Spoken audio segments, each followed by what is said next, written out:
grâce à Dieu notre Père, nous sommes dans la joie pour la dernière session, le dernier enseignement du séminaire, donc de février 2013, dans cette année de la prière. Nous rendons grâce à Dieu pour votre assiduité, pour ceux qui ont pu assister à ce séminaire depuis le jeudi soir, et aussi ceux qui sont en connexion actuellement en direct avec donc le siège ici. Nous bénissons le Seigneur pour ce temps de partage de la parole de Dieu.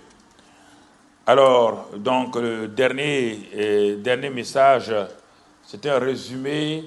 Le titre est « Acquérir la mentalité du surnaturel ». Acquérir la mentalité. Pendant ces 3 soirées, nous sommes allés pas à pas en répétant les mêmes choses, car la répétition est la méthode pédagogique pour que quelque chose s'installe en quelqu'un. C'est la répétition qui permet au toto de comprendre ce que les autres ont compris à longtemps. Parce que toto reste longtemps, toto, ta tête.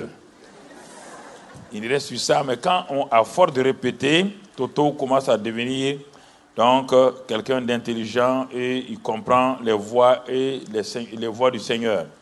Alors, acquérir la mentalité du surnaturel veut dire que nous sommes nés de nouveau instantanément.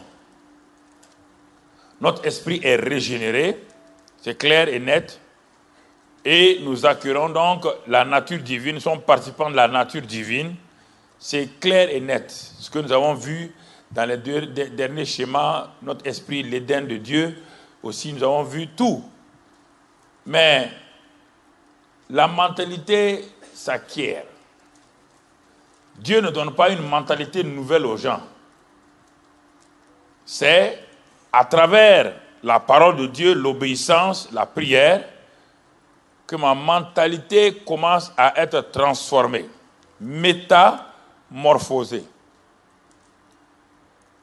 À travers le renouvellement de l'intelligence, le anakainos. Et en ce moment-là, je commence à découvrir une chose, c'est que j'entre dans une dimension du surnaturel. Et quand j'entre dans cette dimension du surnaturel, je commence à réaliser simplement que Dieu est fidèle, Dieu est bon.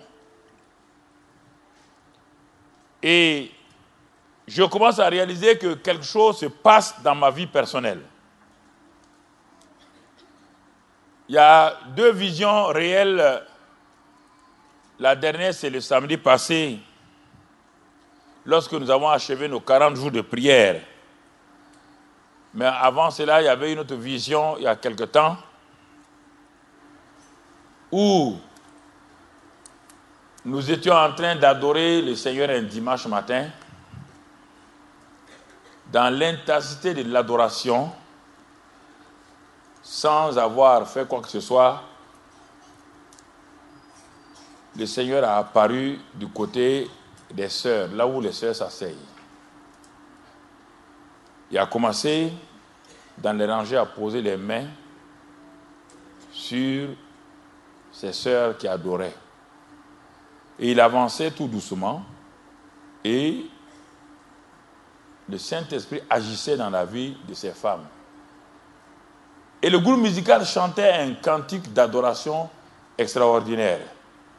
Et cette ambiance-là a amené que le Seigneur vienne. Il y a un frère en particulier, un de nos frères là, qui est un colonel de l'armée. À un moment donné, il était assis de l'autre côté, il a regardé et il s'est dit, mais est-ce que c'est réel? Au moment où le Seigneur avançait un peu plus, le groupe musical a changé de cantique. Ils ont chanté notre cantique. Le Seigneur s'est retourné, il les a regardés. Ils ont continué à chanter. Il les a regardés une 2e fois, une 3e fois, et puis il a rebroussé chemin. Il est sorti de l'assemblée. Le samedi passé, la même chose s'est produite, ça avec des chœurs nouveaux. J'ai conduit pendant 3 heures de temps l'adoration. Parce que c'était la célébration. Et à un moment donné, le Seigneur pénètre dans la salle. Et là, il donne des cœurs nouveaux. Je n'ai même pas raconté ça à mon épouse encore. Il donne des cœurs nouveaux aux gens. Il distribue des cœurs nouveaux aux gens. Il distribue des cœurs nouveaux aux gens. Et ce qui est étonnant, plusieurs des responsables qui sont avec moi ont refusé les nouveaux cœurs. Et les jeunes et les femmes étaient celles qui accueillaient ces cœurs nouveaux-là. Et quand ils accueillaient ces cœurs nouveaux, quelque chose s'est passé en elles. On le voyait qu'il y a un changement qui s'est passé en elles. Mais ceux qui raisonnaient beaucoup, ceux qui se disaient, mais c'est une simple célébration, non, ils n'ont pas reçu le cœur. Le Seigneur était étonné. Et là encore, il est reparti. Et dès le 15 février 1975, quand il est venu dans ma chambre, plusieurs fois, il a apparu de cette manière-là dans plusieurs assemblées, dans plusieurs endroits où j'ai fait des séminaires ou des réunions. Parfois, les gens ont eu peur. C'est à la fin du culte qu'ils sont venus dire. Et j'étais une fois à Mulhouse. Un monsieur, un homme d'affaires est venu pour me demander des conseils. Quand il est rentré, il a vu que j'avais commencé à prêcher. Il a dit, bon, lui, il ne veut pas manquer, il va venir s'asseoir dans les 2 premières rangées. Afin que lorsque je descendrai de la chaire, il court pour me poser des questions. Au moment où lui, il était préoccupé par ces questions, pas par le message. Ce qui l'intéressait, c'est que je finisse et je prie pour lui, pour ses affaires. Au moment où je parlais de la présence de Dieu, brusquement, j'ai vu l'homme qui était agité.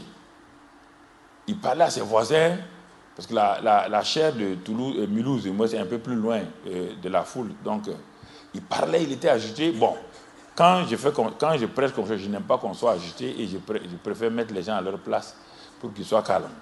Mais j'ai vu que lui, il pointait du doigt derrière moi. Mais l'autre faisait comme ça, il ne voyait rien.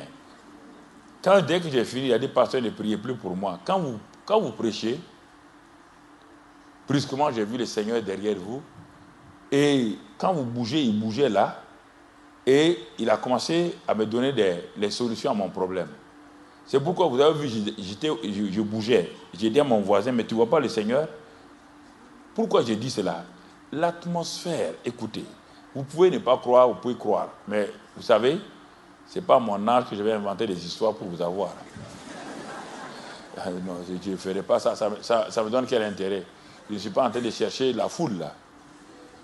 Les petits pasteurs qui démarrent peuvent inventer des histoires comme ça, sans tête ni queue, et puis pour attirer les gens. Moi, je n'ai pas de preuves à donner. La présence du Seigneur est une réalité. Au début, quand je prêchais rapidement. Les gens ne comprenaient pas pourquoi je partais trop vite. Parce que derrière moi se tenait quelqu'un, là. Quand je commence à prêcher, parfois je me retourne, je regarde, je ne vois personne. Mais je sais que le Seigneur est là. Il me donne, moi, je disais des paroles que moi-même j'entendais en même temps que l'Église. C'est pourquoi je disais que ce temps d'onction-là, si vous êtes habitué à ça, vous n'avez pas envie de changer.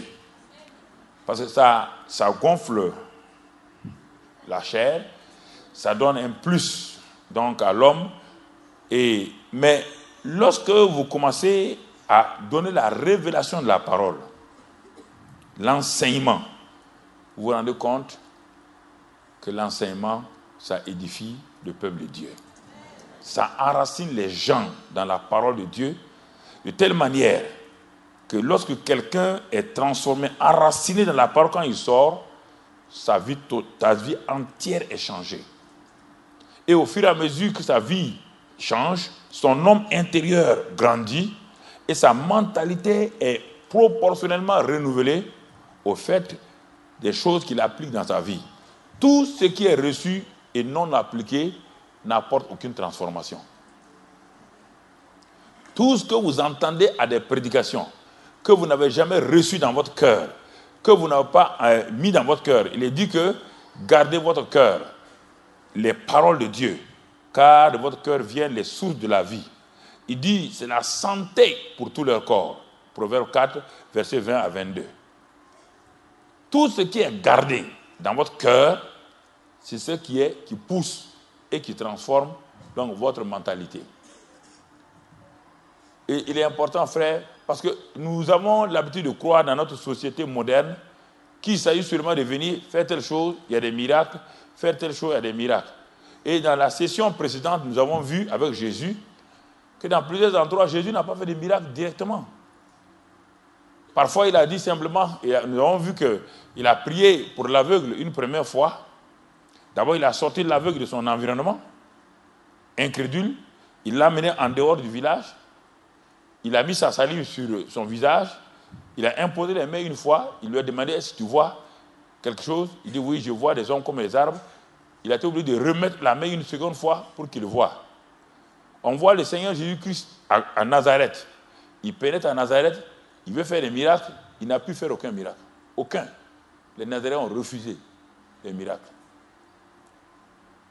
Donc, le fait que Jésus soit Jésus ne lui donne pas plus d'avantages que vous et moi. Parce qu'il est venu justement pour ça. Il est venu se limiter pour que vous et moi, il puisse être notre modèle. Pour que nous puissions faire la même chose. S'il était venu de façon exceptionnelle et qu'il me dise à moi de faire la même chose, alors je vais lui dire, mais Seigneur, on n'est pas dans la même position, ni dans le même grade. Toi, tu fonctionnes à une dimension supérieure, moi à une dimension inférieure, il est impossible que je puisse faire. Donc, la mentalité du surnaturel, je l'ai regardé attentivement et j'ai découvert un homme. Il s'appelle Simon-Pierre. Mais on va voir comment cet homme-là est passé de Simon pour être Pierre. Ce n'était pas automatique. Jésus a annoncé que cet homme-là sera appelé un jour Pierre. Mais au moment où Jésus a annoncé, cet homme s'appelait Simon. Jésus parlait de deux positions. Le Simon naturel qui a rencontré Jésus et le Pierre qui va rencontrer le Saint-Esprit. C'est en ce moment que Simon devient Pierre. Ce n'est pas en suivant Jésus qu'il est devenu Pierre. On l'appelait Simon-Pierre, mais il n'était pas Pierre encore. Il n'était pas Pierre, veut dire quoi? Il y a deux mots que Jésus a utilisés, Pétro et Pétra. Ça veut dire qu'il a dit un morceau de rocher dans le grand rocher qui est Jésus lui-même. Mais il ne pouvait pas l'être. Il n'a pas la nature encore, donc la nouvelle création, tant qu'il n'a pas rencontré le Saint-Esprit. Alors, ce que nous allons voir ce matin, pour terminer notre séminaire, la mentalité du surnaturel se cultive. Et ça, c'est important. Plusieurs chrétiens ont accepté le naturel comme norme de leur vie. Ils ont accepté le naturel. Plein de chrétiens n'ont envie de rien. Non, il suffit qu'on aille à l'église, qu'on fasse notre devoir. Vous savez, on a bien prié, on a chanté. Bon, ça va. Le naturel est leur norme. Alors qu'on dit que l'homme naturel, il ne comprend pas les choses. L'homme naturel ne saisit pas les dimensions. Les choses invisibles, il ne les comprend pas. Les choses spirituelles, il ne les comprend pas. Elles sont une folie pour lui. D'autres chrétiens ont expérimenté le baptême du Saint-Esprit. Ils ont été baptisés du Saint-Esprit, ils ont parlé en langue une seule fois. Certains avec un seul mot, choula, choula. Depuis ce temps, on n'a plus entendu parler en langue. C'est la seule expérience surnaturelle qu'ils ont pu faire. Depuis ce temps-là, non. Mon frère, tu parles en langue? Bon, non, j'ai parlé en langue. Et maintenant, tu parles en langue? Non. Tu as des prophéties? Non. Tu as des paroles de sagesse? Non. Paroles de connaissance? Non. Mais comment tu vis ta vie? Non, mais je crois, mon frère. Je crois en Jésus. Mais comment tu fais alors? Il dit, non, mais c'est bon, voilà. Ce n'est pas bon, ce n'est pas arrivé, comme on dit en Afrique, ce n'est pas arrivé.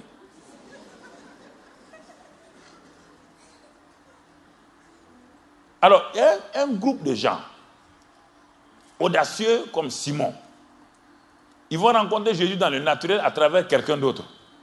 Mais tout de suite, ils sont accaparés. Ils sont ils sont saisis, ils ont regardé, ils regardent Jésus, ils disent, mais tiens, il y a un tel homme qui existe sur cette terre-là. Oui. Un jour, André vient d'une balade avec Jean-Baptiste, le grand prophète. Et il rencontre son frère Simon. Il dit, nous avons rencontré celui dont Moïse parle de lui, le prophète. Simon dit, de qui? Il dit, non, nous avons rencontré le Messie. Simon dit, toi, tu as rencontré le Messie? Il dit, oui. Il dit, bon, viens avec moi, on va le voir. C'est André qui a amené son frère Simon à Jésus. Simon l'a amené, frère. Et quand Pierre a commencé, quand je veux dire Simon ou Pierre, c'est pour vous dire simplement, c'est un langage, mais il n'est pas encore Pierre, mais c'est un langage de répétition que je vous donne. Donc, quand Simon a suivi Jésus, il a expérimenté le premier des miracles de Jésus. L'eau changeait en vin. Simon était assis en spectateur. Écoutez-moi très bien. Il était assis en spectateur, regardant le miracle se passer sous ses propres yeux. Et comme c'était un homme, vous savez, c'était un homme inconstant, c'est vrai. Mais il avait une faim, une soif de la réalité de la vie spirituelle. Ce sont ceux qui ont faim et soif qui peuvent avancer. On ne peut pas offrir un verre d'eau à quelqu'un qui n'a pas soif. Il va prendre le verre d'eau, il va le déposer, il se lèvera intact sans toucher le verre. Simon s'est assis, il a regardé attentivement dans Jean 2 ce qui s'est passé. Et la Bible dit, de la part des Écritures, Jean 2, verset 11, que Jésus fit le premier des miracles. Il manifesta sa gloire. Et ses disciples, y compris Simon, ont cru en lui. Donc on commence avec les 12 disciples, comme un groupe. Et Simon faisait partie de ces 12-là. La première fois que Simon voit le surnaturel, il le voit en tant que spectateur, en tant qu'homme invité à un repas, assis, et il a assisté au surnaturel. Quelque chose, un déclic s'est passé en Simon, et la Bible dit que tous les 12 disciples qui étaient avec Jésus ont cru en ce jeune homme de 30 ans.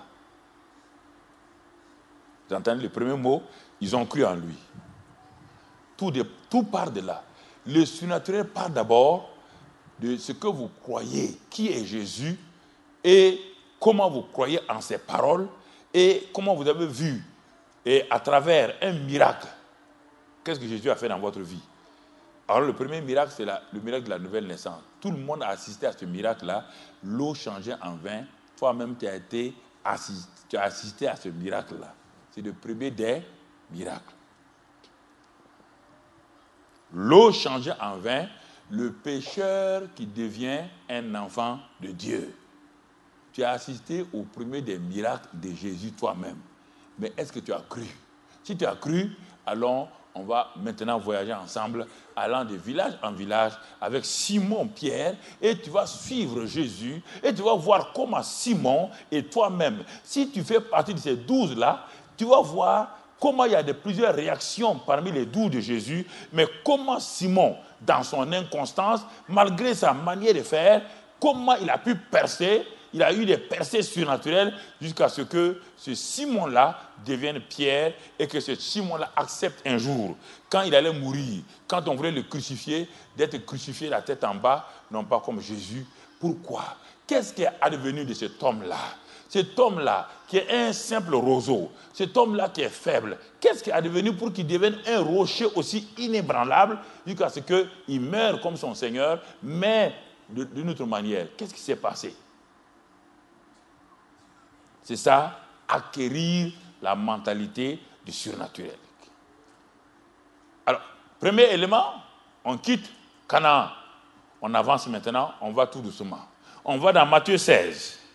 Je vais vous amener en esprit, je vais vous amener en pensée, en imagination, comment ces 12 disciples-là suivaient Jésus. Ils n'étaient pas enfermés dans une salle comme la nôtre. Ils étaient en plein air. Ils faisaient des expériences. Et ces expériences et ces obéissances, ces démonstrations qui ont transformé cet homme appelé Simon, qui va trahir Jésus, mais ça ne l'a pas empêché de faire des percées. Je vous amène sur le terrain. Sortons de la salle et suivons-le. Ils ont quitté Canaan. Pierre a dit à André, tu as eu raison de m'amener à cet homme-là. Tu as vu ce qu'il a fait? Il a changé l'eau en vin sans toucher. Cet homme est digne d'être suivi. Donc, Simon était collé à Jésus-Christ. Il marquait Jésus-Christ comme un arrière qui marque un avant central. Et allons dans Matthieu 16. Arrivé dans ce passage-là, parce que chronologiquement, Jean est avant Matthieu 16. Ils arrivent dans cet endroit, et là, Jésus s'arrête. Jésus est un grand pédagogue. Il dit, ok, il dit, mais qu'est-ce que les gens disent de moi? Qu'est-ce que les gens disent de toi? Il veut avoir l'opinion du public à travers ses disciples. Tout de suite, ils sont précipités. Certains disent que tu es Jérémie, d'autres disent que tu es Isaïe, d'autres disent que tu es Élie qui est revenu. Il dit très bien. Ça, c'est l'opinion des autres. Il dit, mais vous qui me suivez là, qui dites-vous que je suis? C'est embarrassant. Et si je vous pose la même question, il y aura un brouhaha ici. Il y aura un brouhaha.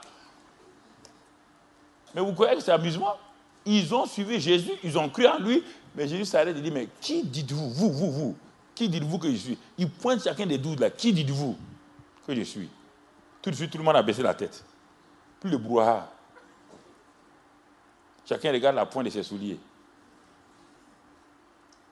Chacun a baissé la tête. C'est facile de dire l'opinion des autres sur les gens.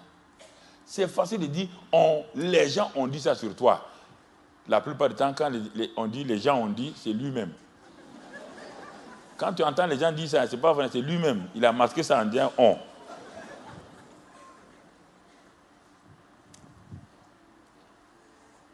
Qui dites-vous que je suis? Pourtant, la question est facile. Ils auraient pu dire, mais tu es Jésus, non? Mais ils savaient bien que Jésus ne parlait pas de son nom. Il attendait une révélation. Et c'est en ce moment, dans ce silence embarrassant, que Simon élève la voix. Il dit, mais tu es le Christ, le Fils du Dieu vivant.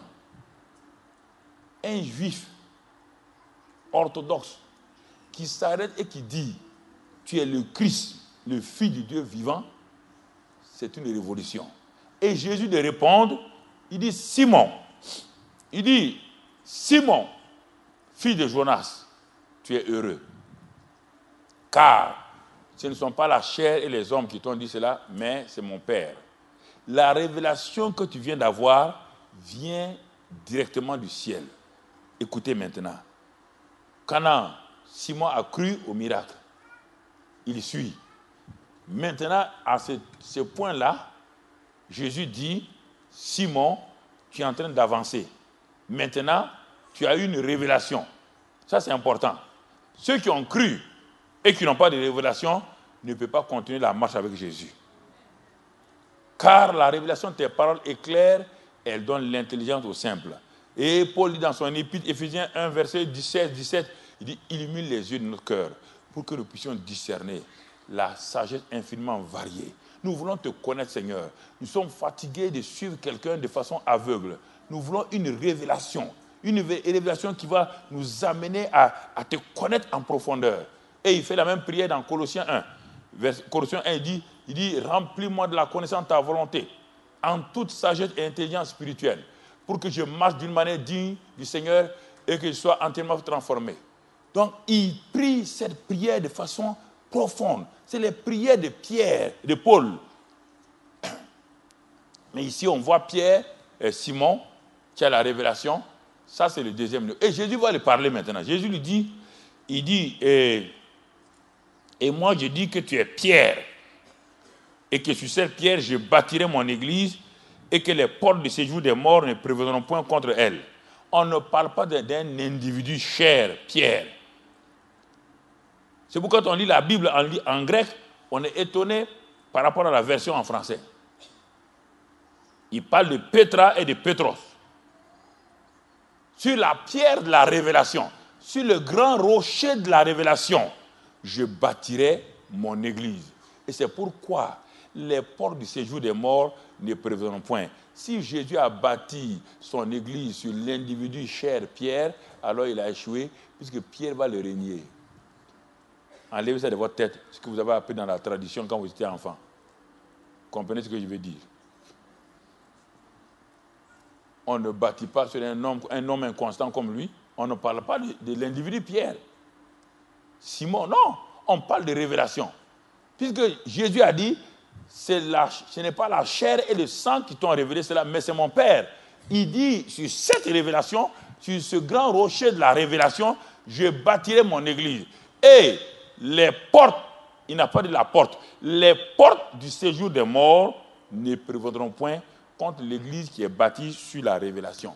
Si ta vie n'est pas bâtie sur la révélation, c'est pourquoi Pierre, qui va faire partie comme pierre vivante, dans son épître, il dit que nous sommes des pierres vivantes. Ce Pierre qui va plus tard faire partie de cette église-là, quand il va tomber, il sera relevé. Pourquoi? Parce que les portes du séjour des morts qui ont attaqué Pierre, ne l'ont pas fait tomber, il est ressorti et il est ressorti vivant de cette attaque-là. C'est Simon en train d'avancer. Jésus a défini son identité, mais ce n'est pas une identité de maintenant, parce que c'est une identité qui va se manifester lorsque le Saint-Esprit rentrera en contact avec Simon. Mais déjà, Simon est en train d'acquérir une mentalité. Si nous suspendons là, pour parler d'un autre homme avant de revenir, il s'appelle Jean-Baptiste. Jean-Baptiste, sa mère et son père ont prié pour avoir un enfant. Et Dieu avait un problème et il devait résoudre. Il devait envoyer donc celui qui devait introduire Jésus-Christ dans le monde.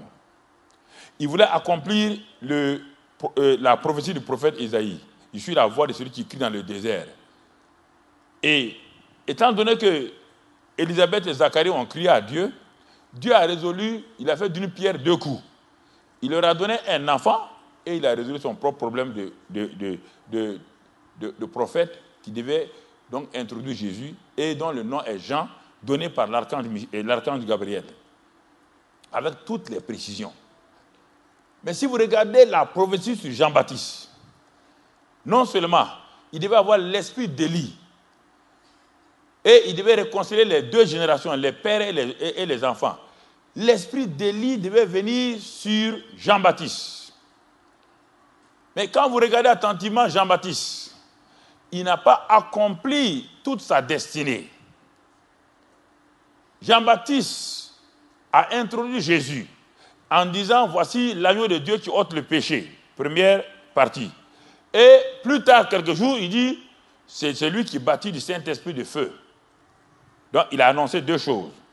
Tu es l'agneau de Dieu qui ôte le péché et tu es celui qui bâtit du Saint-Esprit de feu. Et Jean-Baptiste a continué à avancer. Frères et sœurs, Jean-Baptiste a eu le premier élément du ministère d'Élie, le courage d'Élie d'annoncer la vérité. Il s'est tenu devant des foules, il a annoncé la vérité aux soldats, il a annoncé la vérité aux scribes, il a annoncé la vérité aux religieux, il a annoncé la vérité aux avocats, aux juges. Il a eu l'esprit de courage d'Élie. Mais ce que Jean-Baptiste n'a jamais fait, il n'a jamais eu l'esprit miraculeux que Élie n'a fait parce que c'était prévu dans son ministère. Écoute frère, il faut bien lire la Bible, il faut lire les 4 évangiles, sinon tu ne vas pas comprendre. Si tu prends un aspect du ministère de Jean-Baptiste ici, là, tu ne vas pas comprendre. Il rassemble tout. Si tu veux, sors tous les versets sur Jean-Baptiste, mets-les ensemble, de Matthieu, Marc, Jean, et tu vas voir le ministère complet de Jean-Baptiste. À tel point que Jean-Baptiste n'a jamais réalisé le miraculeux, au moment où Jean-Baptiste allait finir, parce que Jean-Baptiste a été attaqué avec l'esprit de Jézabel en même temps. Élie a été attaqué par l'esprit de Jézabel, il s'en est sorti. C'est une femme qui voulait mettre fin au ministère d'Élie. Et c'est une femme qui a mis fin au ministère de Jean-Baptiste. Tu comprends? Mais Jean-Baptiste n'a pas réalisé l'autre aspect. Il a été courageux comme Élie. Il a affronté les prophètes de Baal. Il a affronté donc tous ces gens-là. Mais Jean-Baptiste n'a pas œuvré dans le miraculeux, dans le surnaturel, alors qu'il avait cette capacité-là. À tel point que lorsque Jésus il a été arrêté, Jean-Baptiste, il a dit à ses disciples, est-ce que vous pouvez aller demander à Jésus s'il est celui qui devait venir ou si on doit attendre quelqu'un d'autre? Si vous refusez la pensée des miraculeux, vous allez douter de la réalité de Dieu. Vous allez douter que Dieu est tout puissant. Voici le plus grand prophète dont Jésus a dit, il dit de tous ceux qui sont nés de femmes, il n'y a pas un homme qui soit aussi grand que Jean-Baptiste, en dehors d'Adam et de Jésus lui-même. Voilà les deux. Si on veut voir par rapport à l'Ancien Testament, il n'y a que les deux qui soient plus grands que Jean-Baptiste. Adam, qui n'est pas né de femme, et Jésus lui-même qui est né de femme, mais qui est Dieu incarné. En dehors de ça, donc les Moïse, les Abraham, les Élie sont tous inférieurs à Jean-Baptiste. Mais voilà cet homme qui a annoncé, qui maintenant, dans la phase importante de sa vie, il demande d'aller dire à Jésus, est-ce que tu as dit qu'il est l'agneau de Dieu qui ôte le péché? Tu as dit ensuite qu'il est le baptisé du Saint-Esprit et de feu. Et maintenant, pourquoi es-tu troublé, Jean-Baptiste? Pourquoi es-tu troublé, enfant de Dieu? Pourquoi tu es troublé? Parce que tu aurais dû opérer. Quand on n'opère pas dans le miracle, dans le surnaturel, les choses deviennent tellement ordinaires qu'au temps des épreuves, on doute même de la puissance de Dieu. Beaucoup de chrétiens, au temps des épreuves, le miraculeux, le surnaturel devient quelque chose de faux. Ils sont accrochés aux choses des hommes. Ils ne croient pas que Dieu soit puissant. Parce que pendant le temps que Dieu leur a donné d'opérer dans le miraculeux, ils n'ont pas exercé leur foi dans le miraculeux. Ils n'ont pas transformé leur mental dans le miraculeux. Et ils veulent d'un seul coup, devant une montagne, que leurs pensées puissent transporter. C'est impossible, frère. Donc c'est pourquoi il faut s'exercer tous les jours, à acquérir la mentalité du miraculeux, la mentalité du surnaturel, pour que vous ne soyez pas dépendant de quelqu'un. Et quand on est parti demander à Jésus, et l'envoyé est arrivé, il a dit, Jean-Baptiste nous envoie pour te demander si tu es celui qui devait venir ou si on doit attendre quelqu'un d'autre. Jésus était étonné. Sur place, il dit, ah bon, Jean-Baptiste vous a demandé cette question, de vous poser ça. Il y a 3 ans et demi en arrière, c'est Jean-Baptiste qui s'est arrêté devant tout le monde et qui a dit, je suis l'agneau de Dieu qui ôte le péché. Et ensuite, je suis celui qui baptise du Saint-Esprit de feu. Et le même Jean-Baptiste vous demande de venir me demander. Il dit, attendez, Jésus sur place, il a ouvert les yeux des aveugles. Il a ouvert les oreilles des sourds. Il a fait des miracles. Il dit, allez-y à Jean-Baptiste ce que vous avez vu. Allez-y le voir.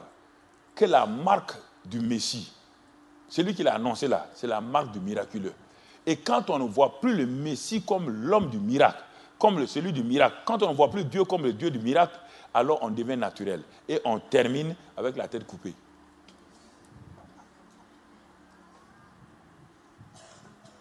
Allez-y lui dire, il dit, malheur à celui qui... Vous voyez, Jésus est dur avec Jean-Baptiste. Il dit, ah bon?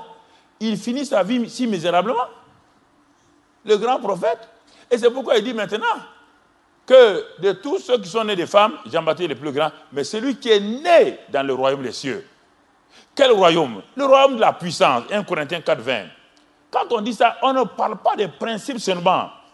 Celui qui est né dans le royaume, il est né par quoi? Jean 3, verset 6. Celui qui est né de l'esprit est esprit. Celui qui est né de la chair est chair.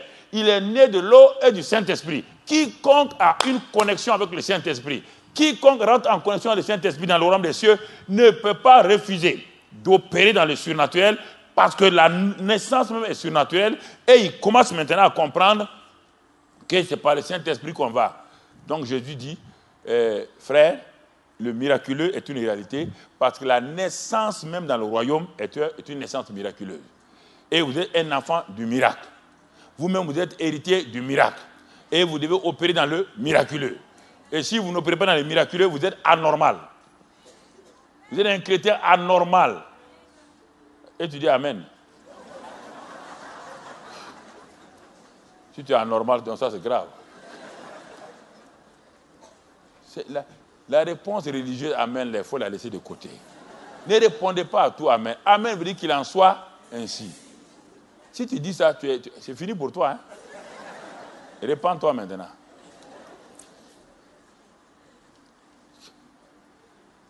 Écoutez, frères, c'est très important que nous comprenions. Donc, on a fini avec Jean-Baptiste. Il a terminé lamentablement sa vie. La tête est coupée. Parce qu'il n'a pas osé avancer dans ce qui était prévu pour lui. Et ça, c'est important que vous compreniez. Et vous êtes né dans le miraculeux. Vous devez grandir, croire dans le miraculeux. Et vous devez finir par le miraculeux. L'enlèvement est miraculeux. Si jamais vous mourrez dans le naturel, au son de la trompette, vous ne serez pas enlevé. Toute la vie chrétienne est miraculeuse parce que la vie si on peut dire la vie du fondateur du christianisme, si on peut le dire entre guillemets, il est conçu miraculeusement dans le sein d'une vierge, il est né miraculeusement par le Saint-Esprit, il est ressuscité miraculeusement, il a été enlevé miraculeusement, il a fait ses 3 ans et demi de ministère miraculeusement, et toi tu ne peux pas être comme lui et être dans le naturel. Ne me dis pas que tu es une femme, ne me dis pas que tu es un jeune, ne me dis pas que tu es un enfant. Le miraculeux est la norme du chrétien. Quand je dis le miraculeux est la norme du chrétien, je n'ai pas dit que tous les chrétiens vont aller se promener, faire des miracles partout. Ça veut dire que la vie miraculeuse, ta vie financière, ta vie familiale, ta vie des études, c'est là que j'ai expérimenté Dieu. J'ai expérimenté Dieu dans 2 domaines qui font que je ne peux plus douter, les études et l'argent. Les 2 domaines où les gens ne croient pas là, c'est là où moi, toute ma vie chrétienne a commencé et s'est basée, à l'université. Et ensuite dans les affaires. Pendant 15 ans, j'étais dans les affaires. J'étais le chef d'entreprise, la plus grosse entreprise du Burkina, commerciale. Je brassais les milliards. C'est là que j'ai vu le miracle de l'argent, le miracle des affaires, des marchés. Comment la corruption et la fraude était dans le pays. Comment la prière. J'ai demandé à la douane, ils m'ont dit qu'ils ne peuvent rien faire. On ne sait même pas où la fraude rentre. J'ai demandé à tout le monde, il dit, mais vous débrouillez aussi. C'est sur les genoux, qu'en criant à Dieu, que Dieu m'a donné les réseaux de tous les réseaux de ceux qui rentrent là, et j'ai communiqué à la douane, on les a arrêtés. C'est par la prière. Donc, c'est dans le domaine où les gens pensent que Dieu n'agit pas, que moi j'ai vu Dieu agir. Dans l'argent, dans les études. C'est pourquoi je peux parler avec assurance. J'ai vu Dieu dans ces domaines-là. Là où les gens pensent que non, ce n'est pas possible. Non, j'ai vu. Dieu a dit que l'or et l'argent lui appartiennent. Qui est plus mathématicien que Dieu? Qui est plus économiste que Dieu? Qui est plus comptable que Dieu? Il y a un comptable ici plus que Dieu? Alors, frère, ça c'est important que nous comprenions. N'abaissons pas Dieu au niveau d'un salut pour aller au paradis. Le mot salut vient du mot sozo, qui ne veut pas dire simplement aller au paradis. Il y a au moins 7 ou 8 éléments là-dedans. Il y a prospérité là-dedans, il y a délivrance là-dedans, il y a salut de l'âme là-dedans, il y a tout, guérison là-dedans. Le mot salut veut dire sauver dans tous les domaines. On n'est pas sauvé simplement pour aller au ciel. Notre portefeuille est sauvé. Ou bien, notre quotient intellectuel est sauvé. Quand vous ne comprenez pas les mathématiques, si vous devenez chrétien, vous posez la main là, vous devenez le premier mathématicien. Dites Amen. Amen. Tu ne crois pas à ça? Tu continues à être tout le temps la queue. Un chrétien, quand on l'appelle, tout le temps c'est lui le dernier. Ça, c'est bien ça. C'est dans tous les domaines que Dieu agit. Ne réduisez pas Dieu à la portion congrue. Ne réduisez pas Dieu à quelqu'un qui vous donne tout juste 1 litre d'essence en Afrique là. Ou des vieilles voitures, comme on dit en Afrique, vieilles voitures, au revoir Belgique, au revoir France. On dit, ah, Dieu m'a béni. Ah bon? Dieu t'a béni à quoi? Il dit, pasteur, venez prier pour ma voiture. Quand je sors, je regarde et je dis, Seigneur. Ça c'est gâter le nom de Dieu. Ah. Bon, pour ne pas décourager, pour la main, je bénis. Mais quand il démarre, la fumée là, mais je dis à Dieu, ah, non, moi je ne crois pas à ça. Non, je ne crois pas à ça. Ah. Même les maires, les députés, quand ils bénissent leurs enfants là, c'est avec une nouvelle voiture. Le grand Dieu comme ça, il va te bénir quand tu débats. Ah non, ça c'est... C'est pourquoi les gens de ce monde-là disent non, les chrétiens ne sont pas sages. Il ne peut pas croire à ça. Lui, il a chez lui 4x4. Il n'est pas chrétien. Mais si Dieu te bénit avec une voiture au revoir franc, donc lui, il est super béni. Montez le niveau un peu.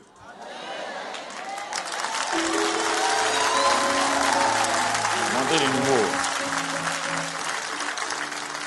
Ne restez pas dans votre incrédulité que Dieu dit que la pauvreté est une vertu. Qui t'a dit que la pauvreté est une vertu? Qui t'a dit que la pauvreté est une vertu? Pourquoi tu travailles? Raconte pas ça, hein? Dans le jardin d'Éden, il y avait un pauvre. Avant la chute, il y avait un pauvre. La pauvreté n'est pas une vertu. Non, mon frère. C'est une réalité satanique que Satan nous a amenée. Je n'ai pas dit que tout le monde sera multimilliardaire, mais à chacun de nos besoins, il sera pourvu. Chacun de nos besoins sera pourvu, mon frère. Sera pourvu. Et si maintenant tu veux faire passer au niveau supérieur, tu commences à donner la dîme et les offrandes. Tu passes au niveau supérieur. Si tu veux aller plus encore, tu fais la libéralité. Mon frère, ce n'est pas dîme ou offrande seulement que tu donnes. Chaque fin de mois, tu commences à dire, Seigneur, je veux être un semeur. Chaque samedi, tu poses une enveloppe vide dans ta maison. Tu dis, Seigneur, je ne veux pas aller à l'église sans une semence. La dîme et les offrandes, c'est ce qui vient de tes revenus. La semence, c'est ce qui vient de ta foi.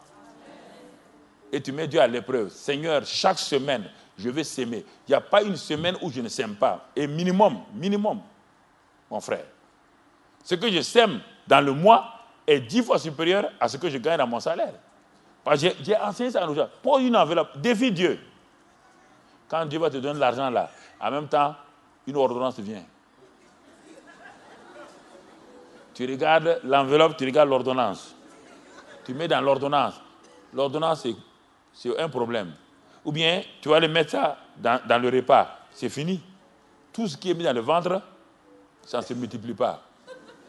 C'est ce qui est mis dans le sol. Le sol, c'est quoi? C'est l'œuvre de Dieu. C'est l'œuvre de Dieu. Apprenez, frère. Quand tu vas aller à la sémence, Dieu va t'élever maintenant au niveau supérieur, ce qu'on appelle la libéralité. La libéralité, tu es dans tellement... Et c'est ça qu'Isaac a fait. Parce que je ne l'ai pas abordé. Sûrement en juillet, il va voir l'aspect financier. L'aspect financier du surnaturel. La monnaie, l'argent que Dieu envoie, frère, que Dieu permet d'avoir, c'est plus que de lancer qui va donner 1000 euros ou autre chose là. Non. Ça, c'est pour les jeunes gens. Les gens comme nous, papa, là, on ne parle pas de qui va donner 1000 euros, 10 000 euros. Non. On ne parle pas de ça. C'est plus que ça, frère. C'est bon de faire comme ça, mais c'est un niveau inférieur. Je ne lance pas l'appel. Je ne lâcherai pas ça. Je ne lâche pas l'affaire. Je ne cède pas. Je me battrai. On va voir les 5 conditions pour prendre possession de l'héritage. Il dit ensuite, ta corbeille et ta huche seront bénies. Cette parole fait référence à la suffisance matérielle. C'est-à-dire que tu ne connaîtras pas le manque. C'est l'héritage de la dimension ou l'héritage de la suffisance. Tu seras béni à ton arrivée, tu seras béni à ton départ. Ça fait référence Le pasteur Mohamed a parlé de la grâce de finir ce qu'on a commencé. Je rajoute, je crois, parce que moi c'est ça que j'ai reçu, c'est l'héritage de la protection permanente. Partout où tu vas, le sceau de la main du Seigneur est sur toi, dans tes départs, dans tes arrivées. Ensuite, l'Éternel te donnera la victoire sur tes ennemis qui s'élèveront contre toi. Ils sortiront contre toi par un seul chemin et ils s'enfuiront devant toi par 7 chemins. C'est l'héritage où tu possèdes la porte de tes ennemis. Tout ce qui t'intimidait, tout ce qui t'oppressait, tout ce qui te bloquait, tout ce qui te combattait, tout ce qui te retenait hier, soudainement, à un certain niveau de ta marche avec Dieu, pas au commencement, mais à un certain moment de ta marche avec Dieu, doit céder. Parce qu'on dit, dans leur tradition, si tu es dernier, le mort t'attrape.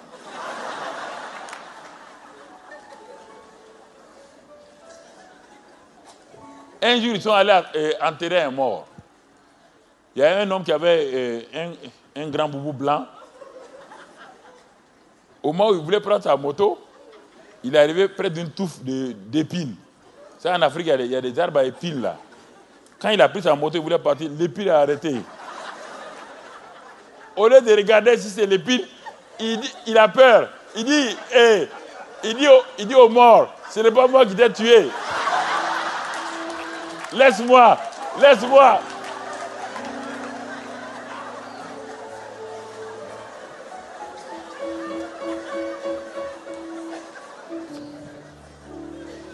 Parce que la tradition religieuse est dangereuse. Mais retourne-toi, arrache ton habit des épines. Il est sûr que le mort l'a arrêté. Et il dit, c'est pas moi qui t'ai tué.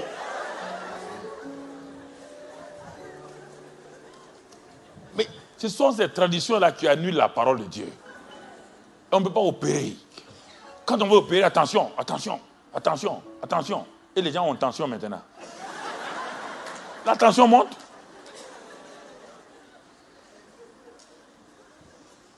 Il faut mettre la balle à terre. Il faut regarder ce que Jésus a dit.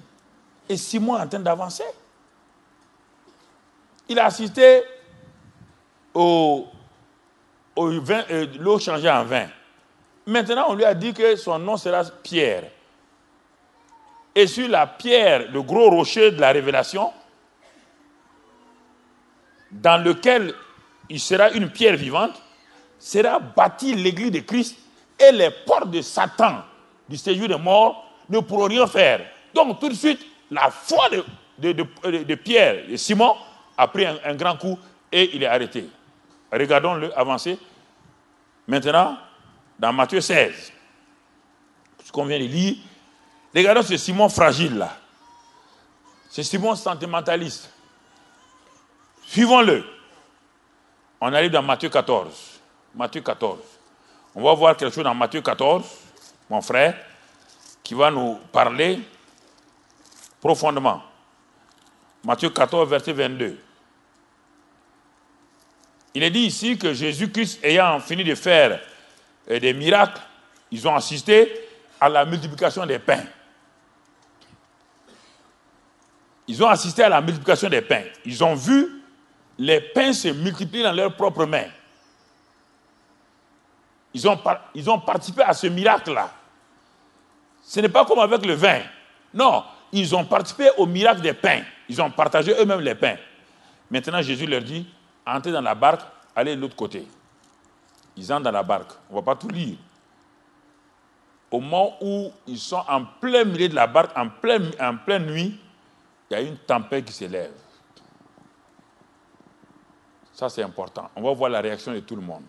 Quand la tempête se lève, il est dit au verset 25, à la 4e veille de la nuit, Jésus alla vers eux, marchant sur la mer. J'ai dit, suivons Jésus-Christ. Sortons de nos maisons et suivons-le. Maintenant, on voit Jésus-Christ où? Pas au désert en train de multiplier les pains, pas en Canaan en train de changer l'eau en vin. On le voit sur un autre champ, sur l'eau. Quelque chose d'inconstant, quelque chose de dangereux, la mer. Et il est en train de faire quoi? De marcher sur la mer. il est en train d'éveiller le mental de ses disciples.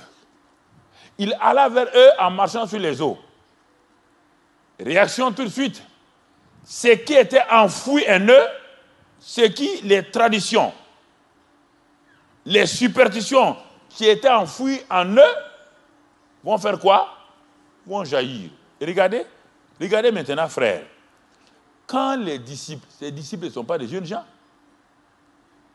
le virent marcher sur la mer, il fut troublé, et dit, c'est un fantôme. Ont-ils déjà vu un fantôme? Jamais. Je parle à chacun d'entre vous.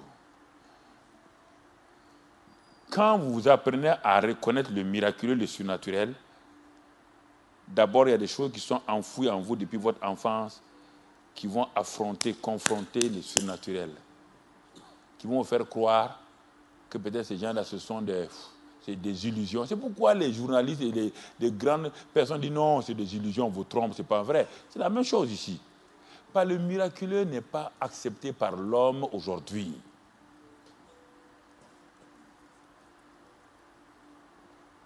Ils ont relégué le miraculeux de Jésus au niveau d'un simple fantôme.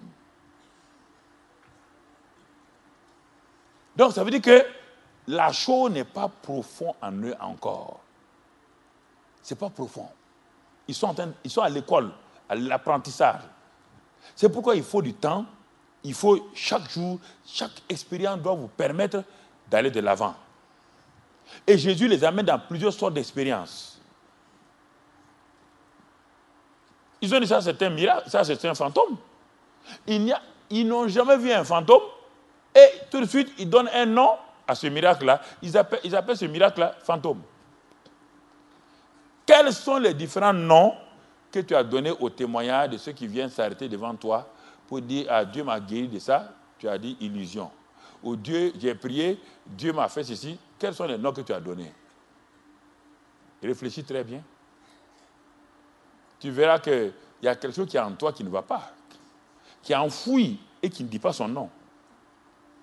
Automatiquement, ils ont dit, ensemble, les 12 gaillards ont crié, c'est un fantôme. Ils n'ont jamais vu de fantôme et ils réduisent le miracle de Dieu au niveau simplement d'un simple phénomène métaphysique.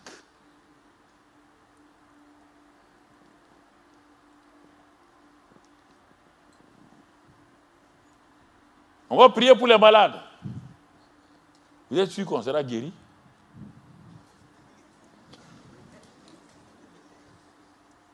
Quelqu'un vient dire, oui, frère,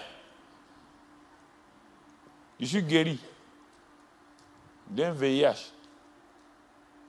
Dans le cœur, les gens disent, attends d'abord, est-ce que tu es sûr? Ils n'osent pas dire. Les gens applaudissent, mais le cœur dit autre chose. Le cœur dit autre chose. C'est pourquoi quand toi-même tu as des problèmes, tu veux qu'on prie pour toi, ça ne passe pas. Parce que ton cœur n'a jamais accepté que Dieu a intervenu pour le miracle de cette personne-là. Le cœur qui n'a pas accepté le miracle de Dieu chez quelqu'un d'autre ne peut pas recevoir le miracle de Dieu. Ton âme est en ébullition. Ton âme combat ton esprit.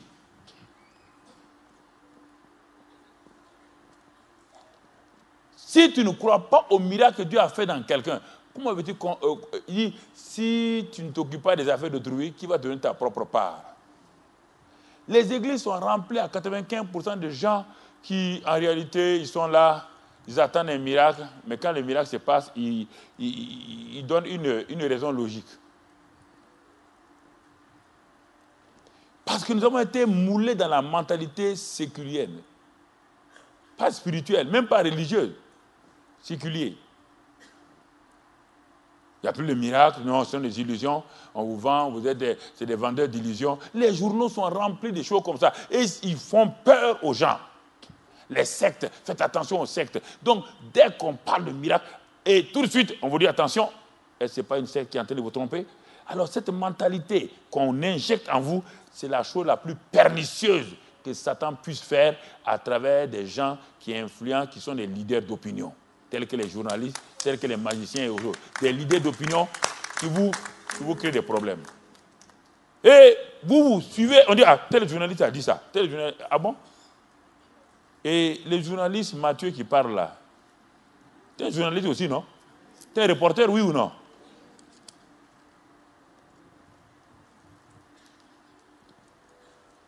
Si tu n'as pas cru au miracle de quelqu'un d'autre, Dieu ne te fera pas l'honneur de te donner ton propre miracle. Jamais. Comment veux-tu mépriser Dieu dans ton frère et croire que le Dieu qui vient chez toi est le vrai Dieu, mais le Dieu qui agit chez l'autre n'est pas un vrai Dieu? Réfléchissez vous-même. Je suis en train de mettre au défi votre pensée. Comment vous réagissez lorsqu'on dit on va prier pour la malade? Si quelqu'un vient dire je suis guéri, quelle est votre réaction? Pas ce que vous applaudissez, ce qui est dans votre cœur.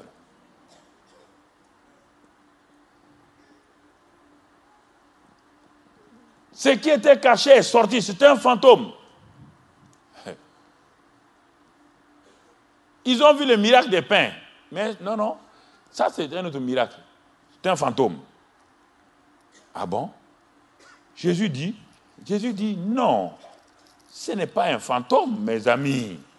Qu'est-ce que Jésus dit? Jésus répond là. Jésus répond, c'est moi, n'ayez pas peur. C'est moi, ce n'est pas un fantôme. C'est la réalité qui est là. Le fantôme, c'est l'ombre. C'est l'irréel. C'est le réel qui est là. C'est moi. Et dès que Jésus a parlé, tout de suite, la réaction. Au lieu que tout le monde réponde, un seul va répondre, il s'appelle Simon. Il est en train d'avancer. Malgré ses imperfections, malgré ses irrégularités, il est en train d'avancer. C'est comme ça qu'un chrétien avance. Il peut commettre un péché hier, demain, ce n'est pas un problème. Il se lève, il se répand, il demande pardon à Dieu, il est lavé, purifié par le sang de Jésus, il continue son cheminement avec le Seigneur. Il ne s'arrête pas. Simon dit, ah bon? C'est toi? Il dit oui. C'est pas un fantôme? Il dit non, c'est pas un fantôme. Alors, tout de suite, sa réaction. Mais si le maître dit que c'est lui, et le maître est en train de marcher sur l'eau, alors Simon, il est excité. Il dit, Seigneur, si c'est toi, ordonne que j'aille vers toi sur les eaux. Je vous ai dit depuis hier avant-hier, le courage, la détermination. C'est ça, frère. Quand j'ai commencé à imposer les mains sur les malades, ce n'était pas évident. Parce que j'ai voulu obéir à ce que Jésus a dit. Il dit, ils imposeront les mains aux malades et les malades seront guéris. Moi, je me suis dit, bon, s'il ne ment pas, et si c'est pour aujourd'hui, moi, en tant que jeune étudiant, j'impose les mains sur les malades. Et quand je suis arrivé, j'ai commencé à travailler comme homme d'affaires, je ne me suis pas arrêté là.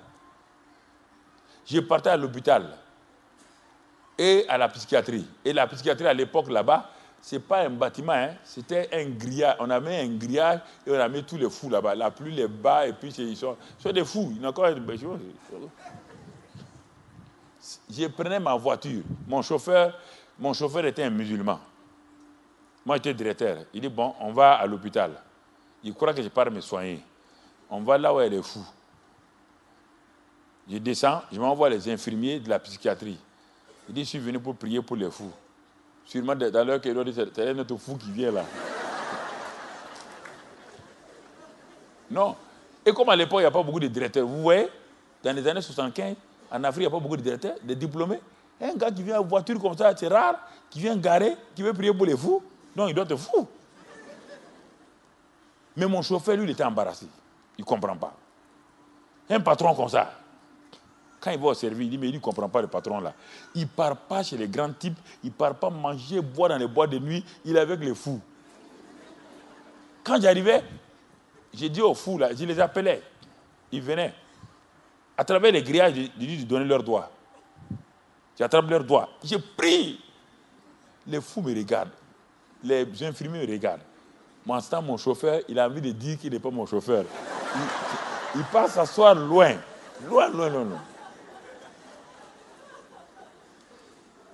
C'est ainsi que j'ai appris à vaincre la pensée, les peurs des autres. Les gens veulent vous influencer, vous intimider toujours. L'intimidation est l'arme terrible de Satan sur la pensée des chrétiens.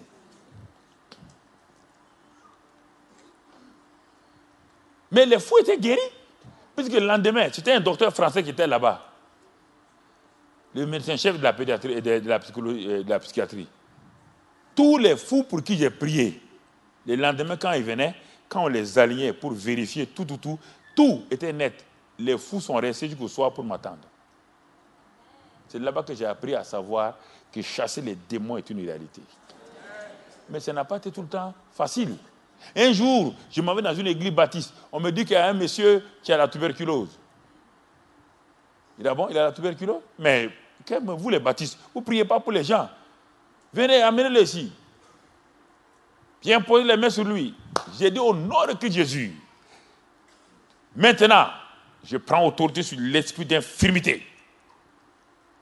Il dit, mon frère, il n'y a plus de problème. Vas-y. Dieu t'a guéri. Puis j'ai pris ma voiture, je suis parti. 2 jours après, je reviens gaillardement. Alors, je demande au frère Baptiste là, où est le miraculeux là? On dit qu'il est miraculeux. Mais l'homme pour qui j'ai prié là, on dit on l'a enterré hier. J'ai dit à Dieu, moi je n'aime pas ça. Il faut qu'on parle clairement.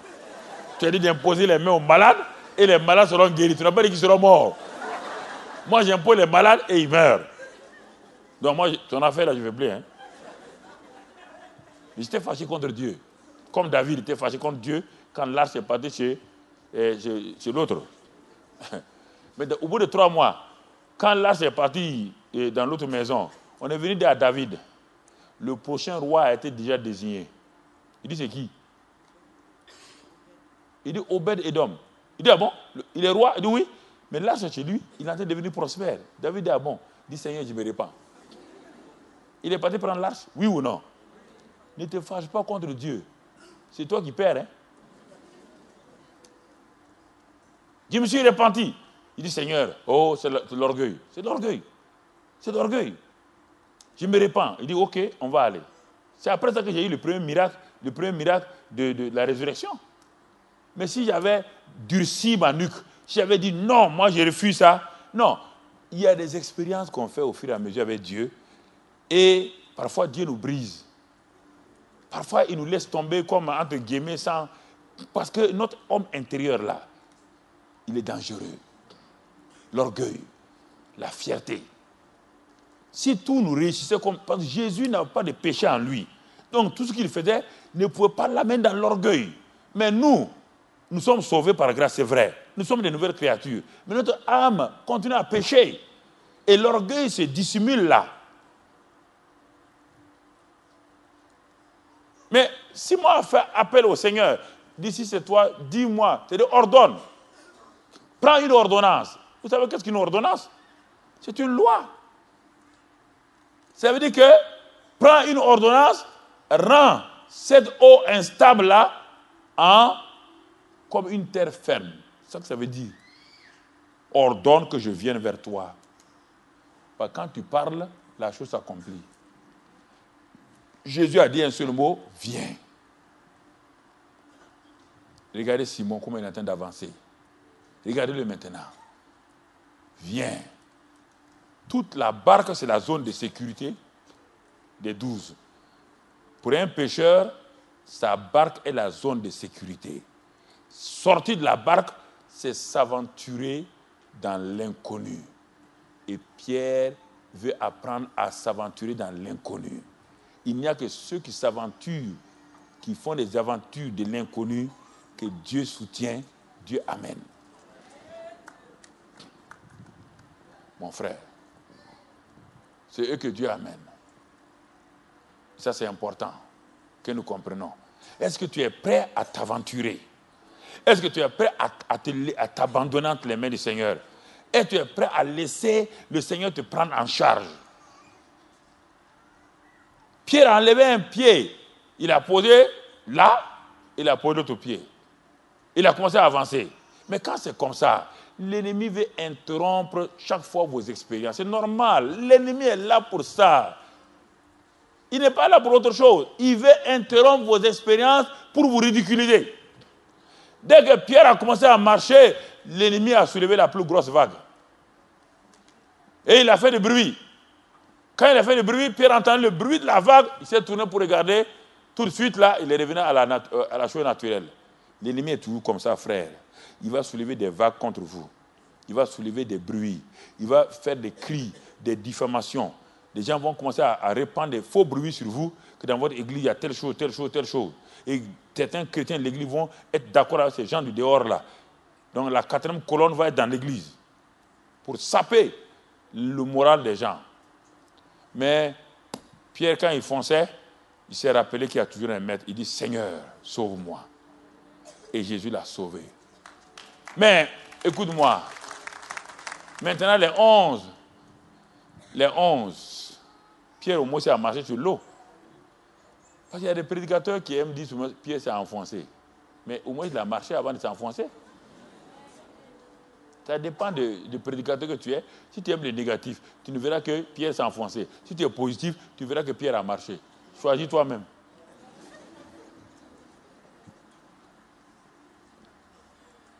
Choisis toi-même.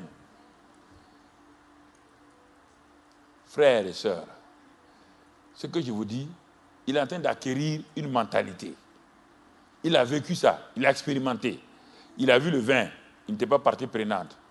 Il a vu les poissons et les pains, là il a participé. Il a vu d'autres miracles au fur et à mesure. Parfois c'est Jésus qui fait directement, parfois c'est lui qui est mêlé à ça. Donc sa foi est en train de monter malgré ses imperfections. Laissons tomber les imperfections des pierres. Allons simplement à ce qu'il y a. Nous voulons que leur mentalité change. Et à ce niveau-là, frère, Pierre a marché et la victoire s'est manifestée. Alors, après cette expérience, j'ai noté d'autres passages. Frère, j'ai noté. Regardons maintenant dans Luc 5.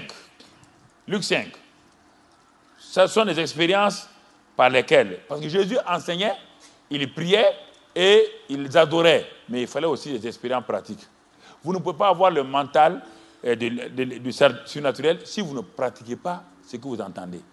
Le pasteur vous prêche, il vous prêche les dimanches. Quand vous partez, allez pratiquer ce qu'on vous dit.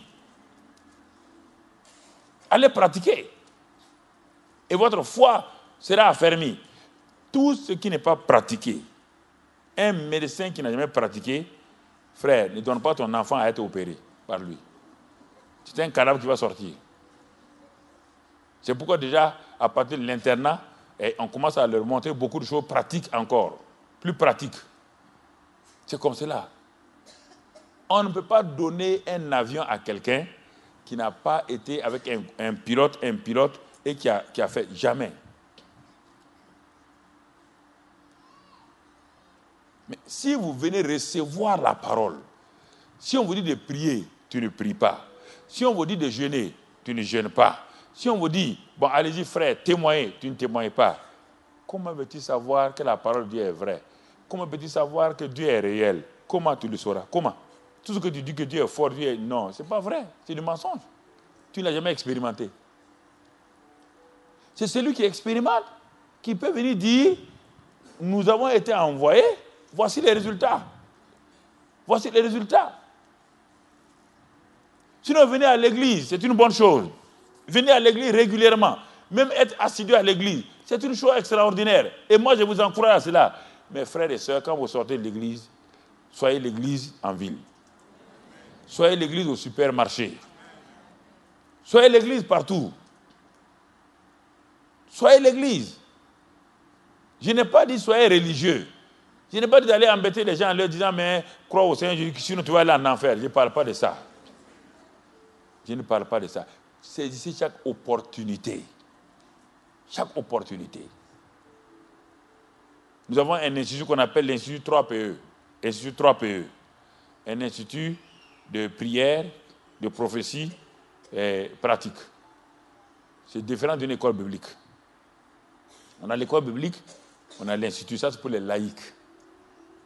C'est un institut où on apprend à vivre de surnaturel, où on apprend les dons spirituels, où on apprend, et puis ils font des sorties dans les villages, dans les églises, et les étudiants vont là-bas, et on les met, mais ils ont appris, ils n'ont qu'à mettre en pratique. Il y a des jeunes filles là-dedans qui m'ont étonné concernant la prophétie. Ils ont pris des gens sans les connaître. Ils ont parlé avec certitude, clarté. Pourquoi? Parce qu'on leur a appris dans cette école-là à exercer le don de prophétie. Elles ne sont pas des prophétesses, mais elles ont le don de prophétie. Mais si on ne les faisait pas sortir pour des travaux pratiques, tout ce on les aurait appris dans cet institut-là, c'est inutile. Tout ce qui n'est pas pratiqué ne va nulle part. C'est pourquoi tous les métiers qui font vraiment des choses, ce sont des métiers où on apprend dans l'amphithéâtre et on va dans et on fait de la pratique. Et en ce moment, la personne sera... Donc, c'est la même chose. L'Église est l'entreprise la plus performante, la plus productive, mais malheureusement, nous ne voulons pas. Les professeurs sont les pasteurs qui sont là. Ils ont des assistants. Et maintenant, nous, ceux qui sont assis dans la salle sont des étudiants qui ont appris et qui doivent aller mettre en pratique. Mais tout ce qui n'est pas mis en pratique, ça ne fonctionnera pas. Quand on prêche, le jour qu'on prêche l'amour, ces jours-là, tu dois chercher quelqu'un que tu n'aimes pas, aller lui dire « Hé, l'affaire est finie entre nous. Je te pardonne. » Et tu verras le résultat. Mais on prêche l'amour. Quand c'est fini, tu peux demander rendez-vous au pasteur. Ah, moi, mon cas, ma belle-mère, là, on ne comprend pas. On dit l'amour, c'est pour la belle-mère aussi. L'amour peut vaincre la belle-mère. L'amour peut vaincre tout le monde. L'amour ne faillit jamais. Quand on prêche sur le pardon, quand tu sors de l'église, ça veut dire que Dieu t'a amené le dimanche à l'église.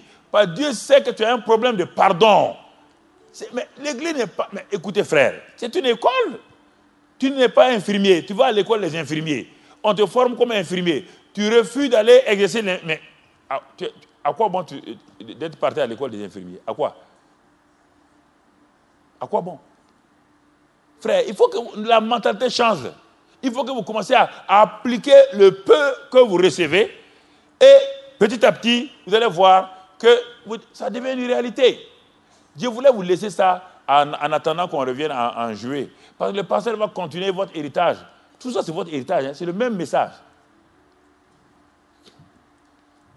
Tout ce qui n'est pas mis en application, ça ne peut pas marcher. Ça ne marchera pas. Donc dans Luc 5, Jésus va maintenant sur un terrain connu par Pierre. Il va sur un terrain connu par Pierre. Un terrain que Pierre maîtrise. Il est fils de Pierre, il est fils de pécheur et petit-fils de pécheur. Jésus va dans votre domaine, là où vous croyez connaître là. C'est là-bas où Jésus vient vous prendre à défaut pour vous montrer que vous ne savez rien et que lui, il est prêt à vous éduquer. Pierre, Jean et Jacques, et avec leurs parents, ils sont allés pêcher toute la nuit. Ils connaissent ce lac-là. Ils connaissent tous les fonds du lac. Ils ont aidé toutes les stratégies, toutes les tactiques de pêche. Mais toute la nuit sans rien prendre. Sans rien prendre. Parce que la pêche est une technique. Mais l'eau et le poisson, ça appartient à Dieu. C'est ça que vous oubliez. Votre vie appartient à Dieu. Et le matin, ils étaient découragés, assis, donc ils étaient en train de laver leur filet. Jésus apparaît encore au moment où on a besoin de lui. Jésus n'a jamais laissé ses enfants, jamais son peuple dans le désarroi. Il dit, invoque-moi et je te répondrai. Mais vous l'invoquez, il se présente sous une forme où vous ne voulez pas. Parce que vous avez une idée arrêtée. Si j'appelle Jésus, il doit intervenir de cette manière-là. Si Jésus doit me guérir, il doit me guérir comme ça. Si Jésus doit me donner de l'argent, il doit me donner de l'argent par telle personne. Alors là, vous frapperez à côté, rien ne marchera pour vous. Rien ne marchera pour vous. Vous demandez à Dieu, Dieu prend n'importe quelle forme pour venir pour vous répondre. Il est libre de prendre n'importe quelle forme. Et les actes que Dieu vous demande de poser ressemblent à des actes de folie. Jésus dit à Pierre, je vais te montrer quelque chose. Mais il n'a pas dit directement. Il l'a dit de façon indirecte. Il dit, prête-moi ta barque. Je suis un pécheur aussi, mais un pécheur d'un genre, des humains. Et Jésus monte dans la barque, il lance son filet, toute la foule qui est là, il les attrape. Quand il a fini, Pierre dit, waouh, cet homme-là est fort. Mais Pierre est en train d'apprendre à connaître Jésus. Il croit le connaître, mais à chaque fois, il découvre quelque chose. Vous devez communier. Dans la prière, vous apprenez à connaître le Seigneur, et maintenant, quand il vous envoie, vous appliquez. Et Jésus dit, quand il a fini, il dit, bon, Pierre, dis à tes amis, André, dis à Jean, Jacques et vos parents là, allez au milieu de la mer, jetez vos filets pour pêcher. Pierre dit, bon, maître, changez l'eau en vin, tu es maître là-bas. Multiplier les pains et les poissons, tu es un maître. Mais tu es sur un terrain où nous sommes aussi des maîtres. Je vais te dire une chose, je suis plus âgé que toi. La mer, là, on la connaît avant que tu naisses. N'est-ce pas, papa? Papa dit oui. Tu vois, le jeune homme, là, est sérieux. Mais il ne connaît pas les règles de la mer. Mais Pierre ne savait pas, il va découvrir quelque chose. Il ne savait pas que celui qui était arrêté en chair et en os là, c'est celui qui un jour s'est arrêté, il a dit que les océans se multiplient de poissons. Dans Genèse. Tu comprends? C'est la même personne qui est là en chair maintenant. C'est là que tu dois apprendre à découvrir Jésus dans ces deux dimensions. C'est la même personne qui a dit que les eaux se séparent avec les choses. C'est la même personne qui est arrêtée là, maintenant, sous forme d'un homme. Mais sa parole n'a pas changé. Il dit, maître, vous voulez tout le temps vous opposer au Seigneur. Oh, va épouser cette femme-là. Seigneur, non, elle n'est pas de mon calibre. Épouse ce garçon-là. Tu es dans l'assemblée, je te parle à toi. Épouse ce garçon-là. Seigneur n'est pas de mon calibre. Qui t'a dit ça? Personne n'a jamais marié quelqu'un de son calibre. On marie toujours à l'inférieur pour monter.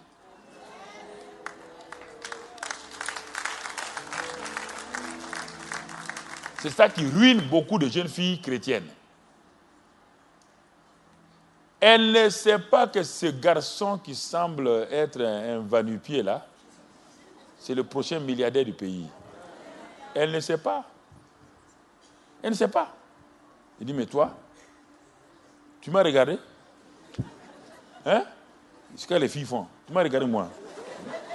Et puis, ensemble, ses yeux la montrent comme ça. Elle regarde les chaussures. Un gars comme ça là. Et puis, elle pas dit à sa copine là, tu as vu le type là? Elle oublie que c'est un chrétien. Elle l'appelle le type. Un fils de Dieu, un prince, tu l'appelles le type. C'est pourquoi Satan envoie des gens. Voici un gars qui vient un jour à BMW. Il dit, ah, ça c'est mon calibre. Quand il te prend, c'est que tu vas souffrir là, tu vas voir. En ce temps, l'autre là, celui que tu as enregistré là, il commence à monter. Il commence à monter. Il commence à monter. Un jour, tu vois, c'est un homme bien. Il dit, ah, Satan dit, c'est pas moi. Hein? C'est toi qui l'as laissé partir. C'est toi qui l'as laissé partir. C'est pas moi. Ne m'appelle pas. Non, ne m'appelle pas. C'est pas moi. Faites attention de faire souffrir une femme ou un homme aujourd'hui. Faites attention. Votre mari peut être au chômage aujourd'hui. Et vous travaillez. Ah oui, maintenant, c'est moi qui supporte toute la famille. Pasteur, c'est pas normal. Mais mon ami, attends. À cause de ça, ne pose pas des actes qui vont te ruiner demain. Respecte, honore cet homme que Dieu t'a donné là. Il est au chômage aujourd'hui, ce n'est pas sa faute. Honore-le, prie avec lui, honore-le, et tu verras comment il va monter. Mais si c'est parce que toi, aujourd'hui, tu as du travail, et que lui n'a pas de travail, et qu'il est au chômage, à cause de ça, toi, tu le fais souffrir. Alors, un jour, tu vas verser des larmes que personne ne sera là pour te consoler. Écoute-moi ce matin-là. Femme, écoute-moi. Homme, écoute-moi. Ne fais pas souffrir quelqu'un parce qu'il est dans un temps de recherche, dans une marque. Parce que tu ne sais pas par où il va sortir. Tu ne sais pas quel événement Dieu va le faire sortir. Et ce jour-là, tu vas le chercher, ce sera trop tard pour toi. À bon entendeur, faites attention à ça, jeunes gens.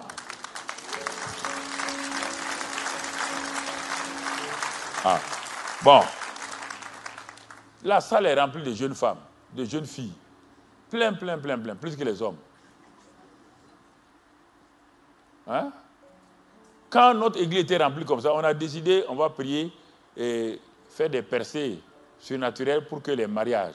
On a commencé à prier, on a posé les sujets de prière pour les bébés, le nombre de bébés qu'on veut, le nombre de mariages par mois, et j'ai collé ça sur la chair. Chaque fois on prie. Parce on voit les filles, elles sont assises, les garçons les regardent, elles ne regardent pas les garçons. Ça, c'est quelle fille, ça? On vous regarde, vous ne regardez pas, c'est quoi? La prière va vous amener à regarder. On a commencé à prier. Maintenant, demandez-lui 7 couples, 7 personnes. Je marie 7 personnes, 7. Par mois, je marie 5, 7, 3, 4, 2. Pas un. Le temps d'un mariage est fini. Pourquoi? Parce que parfois les filles des églises sont aveuglées. Quand elles sortent de l'église, au lieu d'aller se renouveler par la parole de Dieu, elles sont sur les télénovelas, quoi. Des menteuses comme ça, qui te disent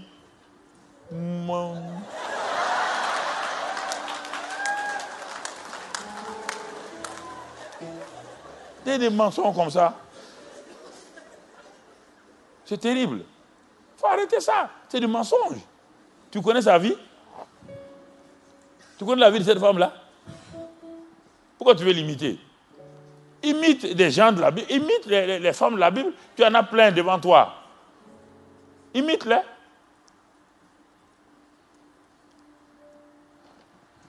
Depuis qu'elle s'est mariée à moi, toutes les filles de l'église veulent lui ressembler.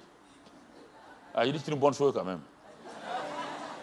Et parce qu'elles ont vu, quand je suis prédicateur, je suis dur. Mais quand je suis avec elle, je suis doudou.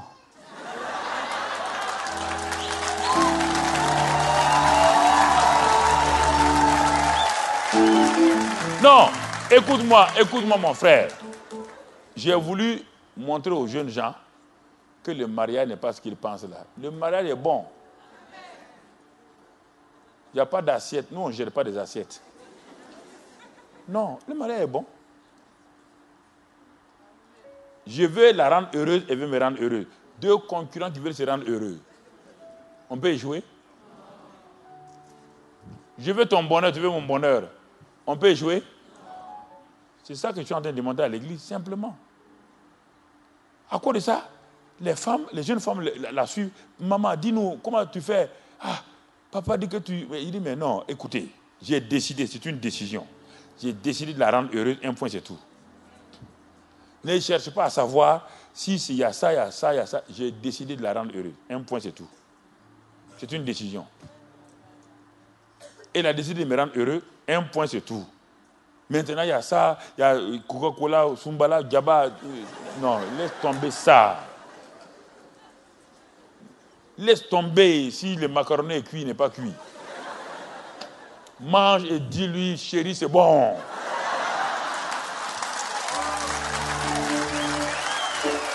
Ah. Simplement, pourquoi les gens sont compliqués? Ils sont compliqués. Ne faites pas comme cette femme qui a dit, mais ce que je n'aime pas dans mon mari, c'est sa bouche. Le matin, quand je lève, il m'insulte. Il me dit n'importe quoi. Il me vulgarise, il me parle quoi. La nuit, il vient faire... J'ai dit, amène ta bouche là ailleurs. Donc elle est venue me voir. Dis à ton ami là, je n'aime pas sa bouche. Il a appelé, il dit, ta femme a dit qu'elle n'aime pas ta bouche. Il dit, ah bon? Il dit, oui. Le soir, tu veux l'embrasser, non? Il dit, mais c'est normal. Il dit, mais alors, comment tu peux embrasser une bouche que tu as fendillée, maltraitée, humiliée dans la journée? Il dit, ah bon? Il dit, ah bon, donc tu n'es pas intelligent encore. tu veux, c'est ça. Écoutez, frère, il y a des choses simples dans la Bible. Nous ne voulons pas. Nous sommes compliqués. On voit la Bible, on nous enseigne, on laisse ça, on veut faire autre chose. Ça ne marche pas. Jette le filet, Pierre. Si tu as travaillé toute la nuit, ce n'est pas ça mon problème. Tu veux des poissons? Oui. Mais pourquoi tu discutes? Tu veux des poissons? Jette le filet. Parce que dès le moment où Jésus a parlé, il a créé les poissons dans la mer. Sa parole a créé des poissons dans la...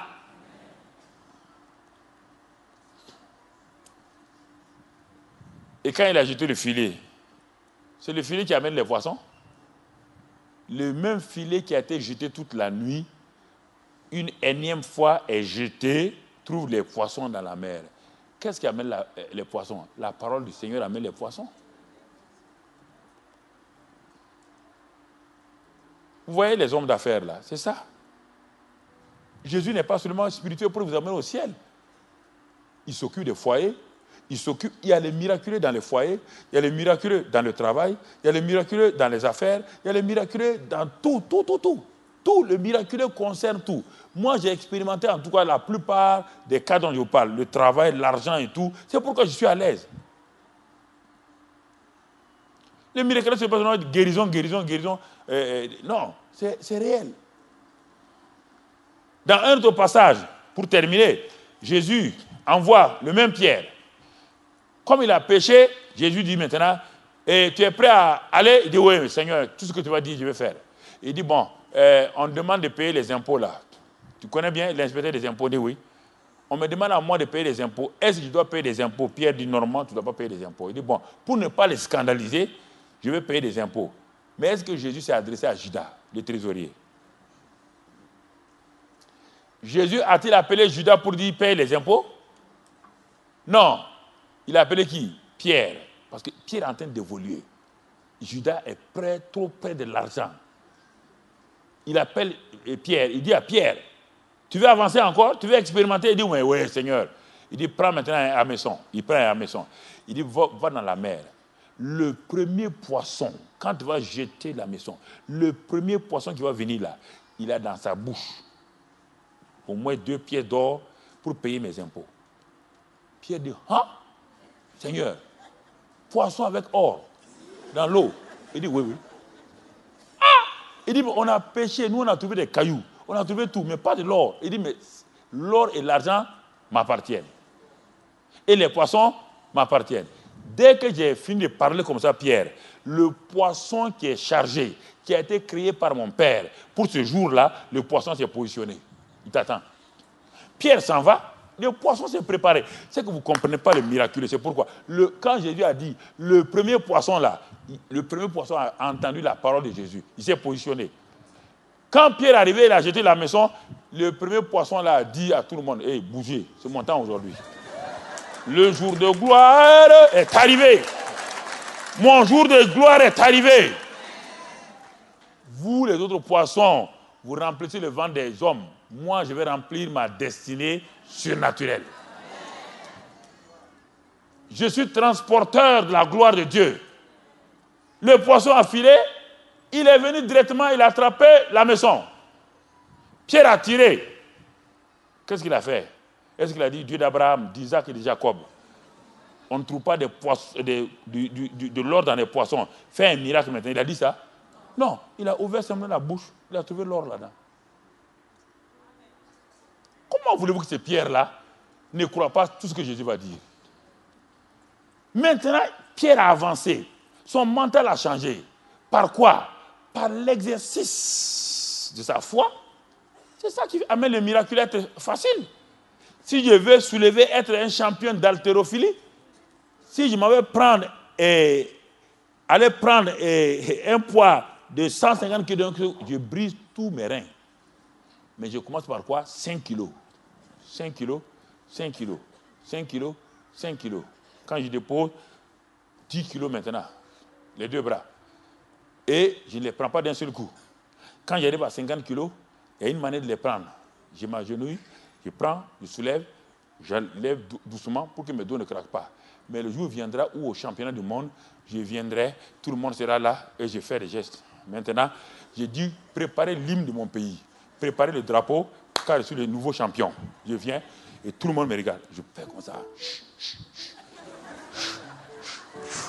Je suis champion. Et je suis champion. Oui ou non? Parce que je me suis exercé. Je me suis exercé. C'est ça que Pierre a fait. Jésus passe un jour près d'un figuier. Il passe près d'un figuier. Il dit, bon, j'ai faim, on va aller voir s'il y a des fruits. Tout le monde sait que ce n'est pas la saison. Tout le monde le sait. Jésus provoque votre pensée. C'est pour vous amener. Le miraculeux doit vous provoquer. Pas le miraculeux, vous pouvez dire, ben, moi je ne suis pas Jésus. Hein. Je ne le suis pas. Il sait bien que ce n'est pas la saison des figues. Et puis il nous amène là-bas. Il est en train de t'apprendre quelque chose. Va! Ils arrivent, Jésus s'arrête. Il parle à un arbre. On dit, hé! Le type là, il parle aux arbres maintenant. Il parle à l'arbre. Il dit que plus jamais personne ne mange ton fruit. Et la Bible dit que les disciples l'ont entendu. Si les disciples l'ont entendu, les arbres l'ont entendu. Quand il dit ça, les gens me regardent. Les arbres ont des oreilles. La vague a des oreilles. Quand Jésus a dit à la vague de se calmer, c'est pas calmé. Quand Jésus a dit au vent de se calmer, c'est pas calmé. Si le vent n'a pas des oreilles, pour que c'est calmé. Est-ce qu'on a dit que le vent a des oreilles comme tes deux oreilles pointues là?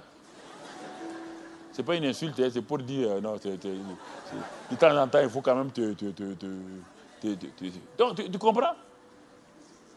Chaque chose a des oreilles. Chaque chose a des oreilles. Quand Jésus s'adresse à quelque chose, il a dit, mais l'homme est celui qui a des oreilles, les plus merveilleux, à qui Dieu parle, il refuse. Mais le lendemain, quand ils sont revenus, Pierre, tout le monde, Jésus est passé comme s'il n'a pas vu le figuier. Il est passé. Les 11 autres sont passés, ils n'en attendaient rien. Et Pierre dit, les gars, attendez, Jésus, viens. Il dit, mais, les gens ont dit, quoi? Il dit, mais vous avez oublié? Quoi? Et regarde le figuier. Il est complètement sec. Sur 12, il y a un seul qui a remarqué. Vous voyez, ce n'est pas tout le monde qui veut le miraculeux. Le miraculeux gêne beaucoup de gens. Ça gêne beaucoup de gens. Ils sont dans l'église de Jésus-Christ.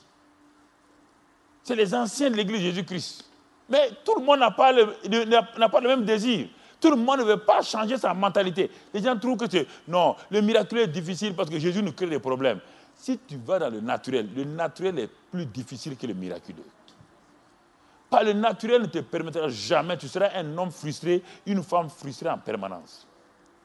Le naturel ne te permettra pas de réussir devant les situations où tu ne peux même pas agir. Tu seras obligé de dépendre des gens qui prient pour toi.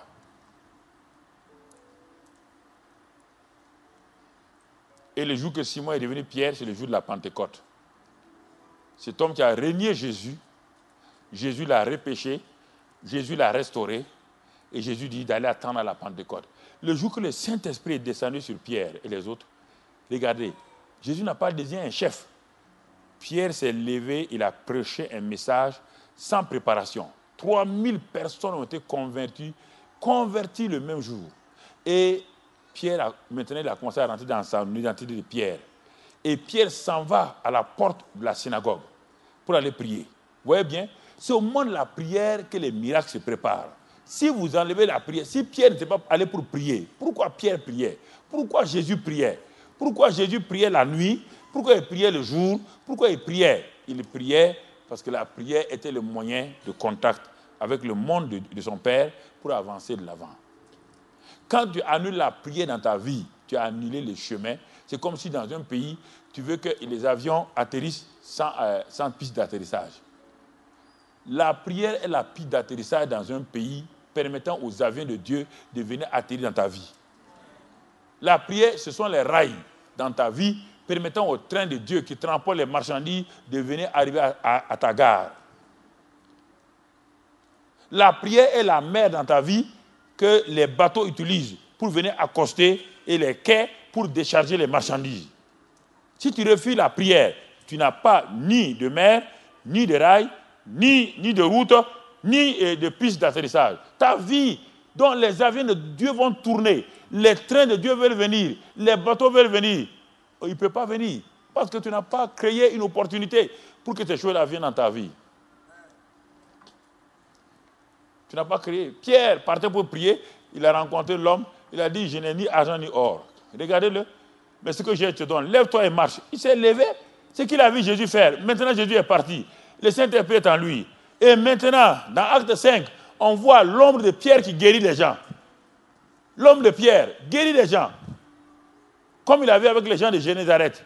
Ils ont amené des malades. Ils ont dit à Pierre, ne prie même pas. Passe au milieu de nos malades. Et les malades étaient guéris. Vous voyez bien comment Pierre est rentré dans la mentalité, frères et sœurs. Donc, dans votre année de prière, tout ce que le pasteur va vous proposer, des chaînes de prière. Parce qu'on sait que dans les grandes nations comme ça, ce n'est pas facile comme en Afrique où souvent on a le temps. Bien qu'on travaille, on a le temps quand même. Ici, pour faire 30 km, parfois on peut mettre 3 heures dessus. On comprend ça, je comprends ça. Mais ça ne doit pas vous empêcher. Si on dit chaîne de prière par téléphone, inscris-toi. Si c'est 30 minutes, inscris-toi au téléphone. Et prends ta veille de prière. Si on dit que tu dois passer à 3h30 du matin, alors mon frère, si tu veux dormir tôt, mais à 3h tu es réveillé, tu commences à parler en langue. À 3h30 pile, tu as pris la relève.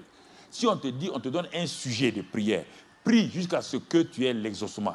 Si on te dit, toi, tu dois prier pour le nouveau campus qu'on doit ouvrir dans tel endroit, alors agenouille-toi, crie à Dieu jusqu'à ce que le nouveau campus s'ouvre. À ce qu'on trouve l'homme qu'il faut, la femme qu'il faut, qu'on trouve les ressources. Si on dit, on va acheter un terrain, on te dit de prier. Prie jusqu'à ce que l'argent du terrain vienne, jusqu'à ce que les documents puissent être, jusqu'à ce que tout ce qui doit être mis en place doit être mis en place. Et alors, ta vie de prière sera élevée et tu seras heureuse, tu seras heureux de voir Dieu enfin. Mais si tu viens à l'église, frère, chaque dimanche, ou bien les jours de prière, tu viens tout juste comme si on t'avait forcé, quelque chose ne va pas. Tu ne seras pas épanoui. La prière, ce n'est pas une obligation. C'est une relation avec Dieu, quelqu'un qu'on aime. On veut parler à quelqu'un qu'on aime. On lui expose nos problèmes. On lui fait confiance. Et on lui dit, j'ai confiance que tu nous as exaucés. Et on se lève dans la joie. Et dans quelques jours, on vient pour témoigner. Dieu nous a exaucés. Dieu nous a répondu. Et vous allez voir en ce moment-là, sinon, frère, vous allez dépendre. L'église sera simplement une épicerie où il y a un épicier qui attend la fin du culte et les gens s'alignent et il est béni. Ça, ce n'est pas l'église. L'église, dans la Bible, n'est pas cela. Ce que je vous dis, c'est ce que j'ai expérimenté. C'est ça que les pierres ont expérimenté. C'est ça que Paul a expérimenté. C'est que Jésus a expérimenté, frère. Vous pouvez changer totalement votre vie personnelle, votre famille, par la prière. Tous ceux qui sont autour de moi, c'était des gens qui étaient contre moi. Mais leurs femmes, quand on les a fait venir, les femmes, on a créé un groupe, le groupe Esther. Et donc, on a fait la liste de tous les maris qui m'insultaient. On a commencé à prier avec leurs prénoms. Mais il faut être dans le secret, il ne faut pas aller diffuser ça. Il y a des femmes dont la langue mauvaise, c'est terrible. Quand elles sont dit, on a prié pour toi. Hein? Pourquoi? Ah bon, vous priez pour nous maintenant? Oh non, on a prié. Tais-toi, frère. On a commencé à prendre la tête des listes. La tête des listes. Dire leur nom. C'est là qu'on a vu la puissance de la prière quand on commençait. On ne connaissait pas la prière. Nous aussi, on a commencé comme ça. On était dans une petite chambre là. On transpirait, mais on était en train de prier. Et un à un, ces hommes ont commencé à dire à leurs femmes, bon, votre type là, c'était un gourou. Gourou Mamadou. Et on me disait, on m'a appelé de tous les noms. Il y a un journal qui est sorti au Burkina, un magazine, on a dit qu'on l'appelle Multiplie-toi. Que quand les gens viennent chez moi, j'ai fait des réunions dans ma cour, sous les arbres. Et comme j'étais patron, les gens enviaient ça, ils disent, mais il est patron et puis il parle de Dieu. On dit, non, quand tu vas chez lui, il a les plus belles femmes de la ville et à une certaine heure, il éteint les lumières et dit, multipliez-vous, multipliez-vous. J'ai eu tous les noms possibles, frère. Que je prends l'argent des gens. Et que si on va chez moi, il n'y a que les riches. Les pauvres sont venus, ils sont restés. On dit que si tu vas chez lui, quand il ne prêche pas en français. Et il ne prêche pas en langue nationale. Il prêche seulement en français et puis des gros mots. Les gens qui prêchent les langues sont venus, ils sont assis, ils ne sont plus partis. Il dit, mais faites la propagande pour moi, ça c'est bon ça. Gratuit en plus, je ne paye rien. C'est ça, frère, la prière, la prière, la prière. Les autorités ecclésiastiques sont levées contre nous. On veut nous donner des terrains, ils ont dit pas question. La prière, les terrains on les a acquis. On a appelé les noms des maires, on a appelé les noms on les a appelés en secret. Dans le lieu secret, on les a appelés. On a parlé à ces noms des maires là. Seigneur, il faut les chauffer bien. Il y a une dame là qui était contre les protestants. Elle travaille au domaine. Elle ne donne jamais de terrain aux protestants. On m'a dit que non, elle est terrible, elle ne donne jamais tout ce qui est protestant, elle n'aime pas. Il dit ok, elle n'aime pas, elle va m'aimer. Moi, je suis allé un jour, je suis allé devant elle. Je n'ai pas dit son nom. Je suis allé devant elle, elle m'a arrêté. Je dis, je veux un terrain. En temps, j'ai fini de prier. J'ai fini de prier, je l'ai déjà lié. J'ai lié ça, la langue mauvaise, là, Quand je suis parti, elle me regarde. Sûrement, elle veut parler mal, mais elle ne peut pas. J'ai déjà lié sa langue. Elle m'a donné un terrain. Donc, mais c'est ça, frère. Priez. Quand on veut quelque chose, on fait les marches de Jéricho. Qu'est-ce qu'on fait? On envoie des gens, 100 personnes. Ils font quoi? Ils marchent là où on veut avoir, là, les terrains qu'on veut avoir. Les gens s'en vont marcher le soir, la nuit, à minuit. Quand on va à Libreville, c'est ça qu'on fait. Tout le long de la mer, vers la présidence, avant qu'il commence. C'est là-bas qu'on marche. Les soldats sont là-bas, les gardes sont là-bas. Mais ils ne savent pas, nous, on marche seulement, on parle en langue. On parle en langue. Bon, je ne vais pas dire le reste parce que comme c'est sur tes. Ok, merci. Donc c'est comme ça qu'on fait. Partout où on va, c'est comme ça qu'on fait, frère. J'amène une équipe la nuit. Ils sortent avec les églises. Ils prient. Ils parlent en langue. Ils parlent en langue. Et on envahit les quartiers comme cela. La prière, c'est le moyen. Si vous voulez avancer là, je vous assure, si vous continuez d'ici décembre prochain, vous allez voir que votre vie de prière a monté, la vie de prière de l'église a monté, et vous allez voir des miracles que vous n'avez jamais vus. Que la grâce de Dieu soit sur vous. Que le Seigneur vous bénisse et qu'il vous renouvelle. Au nom de Jésus, Amen. Voilà. Merci.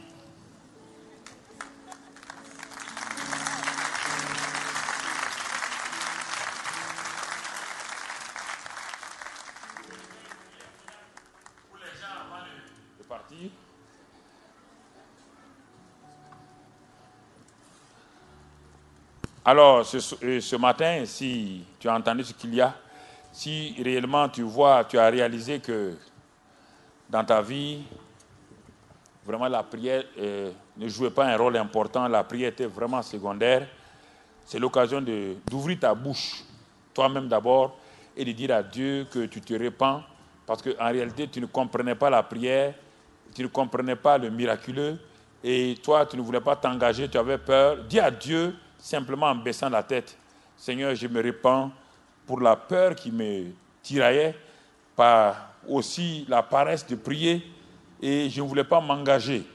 Je voulais être un membre de l'Église sans m'engager dans quoi que ce soit. Mais ce matin, je me répands pour cette situation.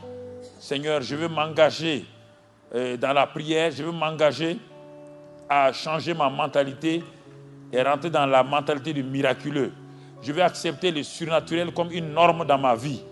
Je ne veux plus refuser ce que tu m'as donné comme un don. Dis cela au Seigneur ce matin. Dis que tu plaides parce que tu as froissé le Seigneur, tu l'as attristé, tu as attristé le Saint-Esprit parce que tu avais peur de toutes ces choses-là et que ce matin tu décides de changer. Prie pour cela et je vais prier avec toi maintenant. Excellent Père de grâce, je prie pour ton peuple, tes enfants dans cette année de la prière. Ils se sont engagés eux-mêmes et se sont décidés à être des intercesseurs, des hommes et des femmes qui prient, des hommes et des femmes qui adorent, des hommes et des femmes qui font des percées au moyen de la prière. Père, exauce-les maintenant Pardonne ceux qui pratiquaient la paresse de la prière. Pardonne ceux qui méprisaient le surnaturel. Et Seigneur, amène-leur une mentalité nouvelle. Et qu'ils sachent que par cette mentalité-là, ils verront des grandes choses accomplies dans leur vie, dans leur famille et dans leur ministère et dans l'Église.